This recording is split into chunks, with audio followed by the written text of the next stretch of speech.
Bonjour à tous, aujourd'hui on va parler des 12 nuits de Yule. Je ne vais pas faire la présentation du livre, mais je m'appuie sur ce livre et je le présenterai plus tard dans les vidéos quand j'aurai plus de temps. Il est très intéressant, j'y suis à là.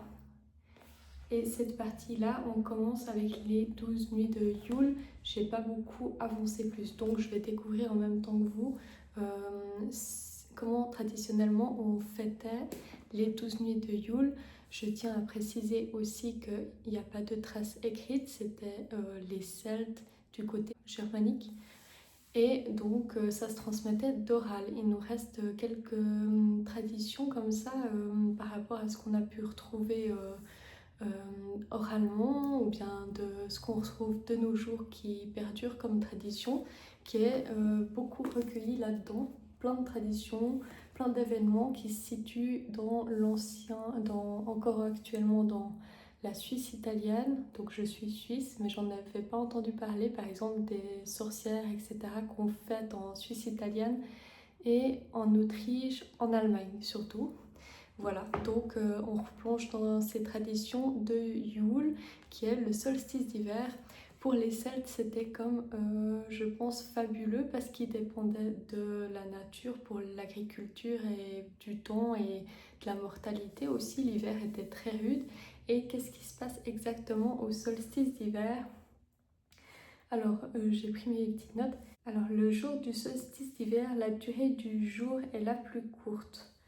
Pendant quelques jours, ça stagne, puis très lentement, la lumière revient. Donc c'était pas, ils se sont dit, là on est le 20 décembre, le solstice c'est le 21, et c'est comme symboliquement la mort du soleil, la gestation dans l'obscurité, la renaissance invisible, et à partir de là, le soleil va renaître.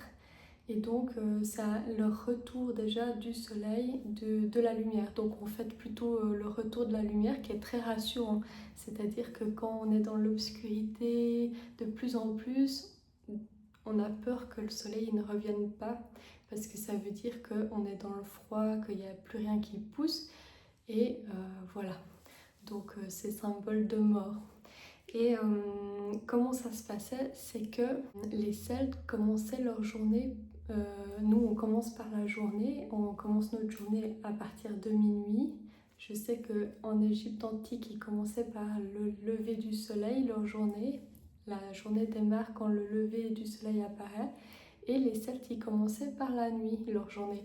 Donc, en fait, il y a 11 jours et il y a 12 nuits. J'espère que je ne vous ai pas perdu. La première nuit, c'est le 20 décembre que ça commence. La première nuit, c'est la nuit des mères, du 20 décembre au soir au 21 décembre. Ou bien vous pouvez faire la version du 25 décembre au soir au 26 décembre et commencer les nuits de Yule dès le 25 décembre. Peut-être c'est plus simple comme ça parce que actuellement, le 25 décembre, c'est quand même une fête qui est vraiment ancrée. Donc peut-être là, c'est vraiment le moment où il y a les précipitations avant la fête de Noël, etc. Mais moi, j'ai décidé de suivre comme l'ancien temps où il faisait le début avec le 20 décembre. Donc qu'est-ce qu'on fait la première nuit? Je vais vous dire toutes les nuits, qu'est-ce qu'il y a? Alors la première nuit, c'est la nuit des mères. Et puis chaque nuit correspond à chaque mois de l'année. Donc là, ça représente le janvier, nuit des mères, et le principe de la première nuit, donc aujourd'hui, ce soir, c'est de se recueillir par rapport au symbole de la mer. D'abord de la mère terre, de qu'est-ce qu'elle nous apporte, de se reconnecter aussi à la nature, de ce qu'on peut donner à la nature, par exemple en offrande de l'eau aux oiseaux, des graines aux oiseaux, de voir qu'elle continue à vivre sous la neige, etc. De se rendre compte de ça et de remercier aussi, d'être en gratitude pour tout ce qu'elle apporte, parce qu'on est très déconnecté aussi des saisons.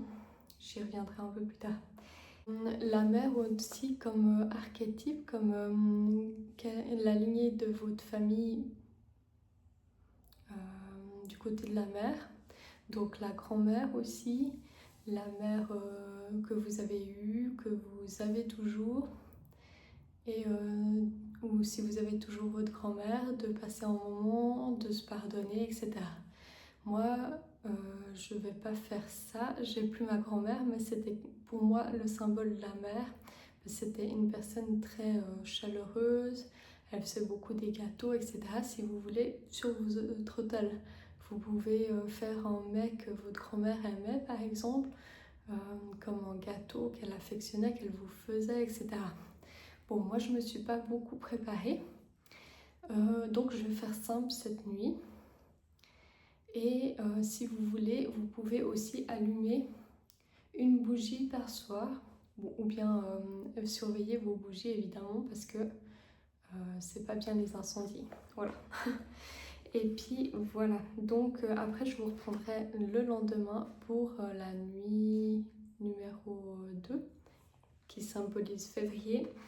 Et ça sera demain c'est le solstice d'hiver de Yule. Donc voilà. Alors pourquoi elles sont sacrées ces nuits? D'après ce que j'ai compris, historiquement, c'est un petit peu spécial parce que on avait un ancien calendrier avant celui-ci. Celui-là, c'est le grégorien. Celui d'avant, c'était fait par Jules César. Et puis encore avant, chez les Celtes, c'était pas vraiment un calendrier. Ils faisaient en fonction de la lune. Et donc, ils regardaient en fonction de la lune. Ce qui fait qu'il restait que la lune c'est en temps plus court et il restait 12 nuits avant la nouvelle année et c'était comme un battement entre le temps, entre le monde et on pensait qu'il y avait des créatures pendant ce moment-là qui naviguaient, qui passaient d'un monde à l'autre aussi, du mort et des vivants, que le voile est très fin comme à Samhain un peu.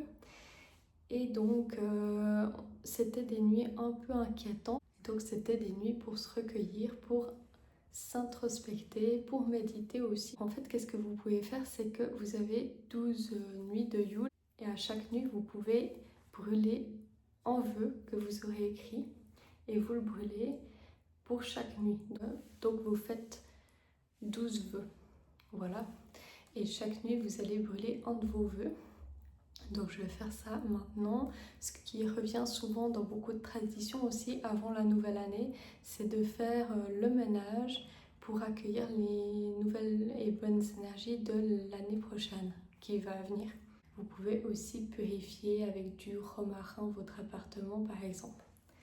Ça, c'est des choses que vous pouvez faire. J'ai fait un peu d'ordre et d'aspirateur, mais il me reste encore beaucoup de choses à faire. Traditionnellement, ils faisaient le ménage et après, ils ne devaient plus faire rien pendant 11 jours. Donc, ni laver le linge, ni rien. Donc là, c'est un peu compliqué, surtout que ça tombe pour les fêtes de Noël. Si on ne fait pas notre vaisselle, il y a des problèmes. Voilà. Donc je vais adapter bien sûr à la modernité. Et pourquoi je fais les 12 nuits de Yule? Comment ça m'est venu cette idée? Alors en fait ça faisait déjà une année que j'ai eu cette idée et je me suis renseignée un petit peu sur ce qu'il y avait, mais il y avait très peu de ressources en français, à part ce livre que j'avais pas tout de suite commandé. J'ai vu qu'il y avait beaucoup plus de choses, j'ai vu qu'il y avait des articles en anglais, etc. J'ai pas trop regardé en anglais, mais je me suis dit c'est une idée à faire ça pour l'année prochaine parce que je crois que le temps était déjà passé pour faire ça. Donc je me suis dit je note, je vais faire ça pour l'année prochaine. Et en parallèle, je voyais sur YouTube qu'il y avait tous les vlogmas, vous savez, où il y a chaque jour 24 jours, donc où on suit quelqu'un dans son quotidien, etc., qui a une vie souvent stressée, parce que tout le monde est stressé à cette période de l'année. Et je me suis dit, c'est quand même dommage par rapport à comment on vit maintenant. On a perdu le sens. Déjà, Noël, c'est devenu chrétien alors que c'est païen à la base. Et c'est Yule.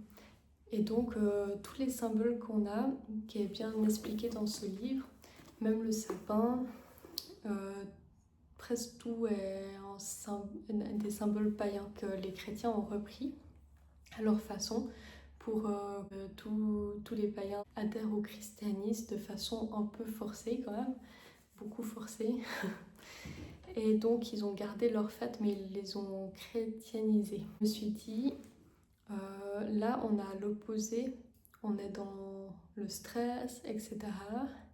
Et normalement l'hiver, à cette période, c'est là où les personnes ne travaillaient plus, essayaient de passer l'hiver avec tranquillité et du repos. C'était là où on pouvait se rencontrer avec soi-même, prendre du recul, être plus tranquille. Et l'été, c'est là où ils travaillaient, par exemple, au champ, et puis où il y avait beaucoup de travail. Et là, c'est tout qui est inversé.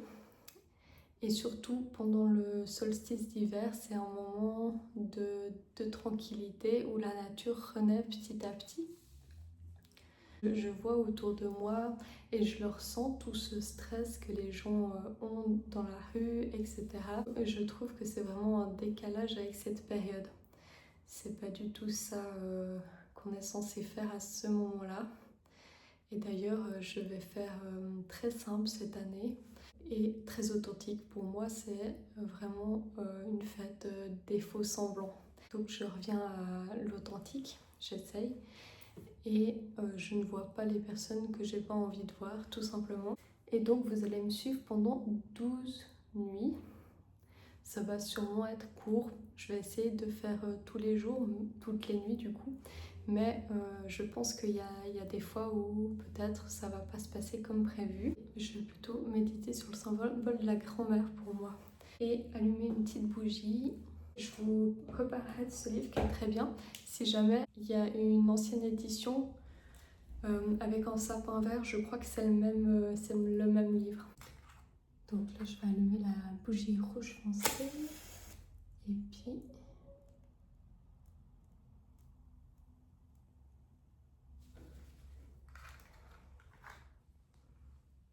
Et je vais écrire mes 12 vœux, même si c'est pour chaque nuit, parce que si j'en écris un et je le brûle, j'ai peur d'oublier en cours de route tous mes vœux. Donc je vais faire petit à petit.